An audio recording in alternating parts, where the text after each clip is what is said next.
I am Satya Sri Pinisetti. I am talking about rural distress and structural transformation in India. Imagine this. Nearly half of India's population still depends on agriculture, but agriculture contributes barely about 15 to 18% to India's GDP. This is not just a gap, it's a structural imbalance, and it lies at the heart of one of India's most crucial economic challenges. At its core, this issue is about rural distress. A large share of India's workforce is still concentrated in agriculture, but the sector generates relatively low income. In fact, agriculture employs around 40 to 45% of the workforce but contributes far less to economic output. Why does this even happen? Because most farmers operate on small and fragmented land holdings, with nearly 86% being small and marginal farmers. Productivity is very low. For example, India's crop yields are often significantly lower than countries like China, etc. This leads to what economists call disguised unemployment, where many people are employed but their contribution to output is minimal. This is not just a theoretical issue.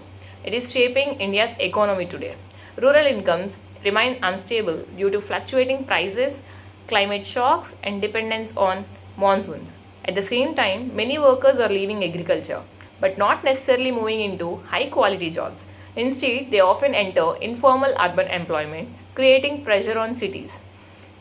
There is also a deeper concern. Even today, agriculture growth can slow down overall GDP when it underperforms. So the problem is not just rural, it affects the entire economy. If we compare this with, the contrast becomes real clear. China reduced its dependence on agriculture much faster by shifting workers into manufacturing and industry. This transition was supported by higher productivity growth and policy focus. India, on the other hand, has seen a slower transition, which is why rural distress remains a persistent challenge. So what needs to change? India must focus on two parallel strategies. First, improve agriculture productivity through irrigation, technology, and better market access. Second, create non-farm rural jobs through manufacturing, MSMEs, and services so that people can move out of agriculture into more productive sectors. In conclusion, India's challenge is not just about growth, it is about structural transformation. Unless the rural economy evolves, millions will remain trapped in low-income livelihoods. And ultimately, the success of India's growth story will depend on how effectively it transforms its villages. Thank you.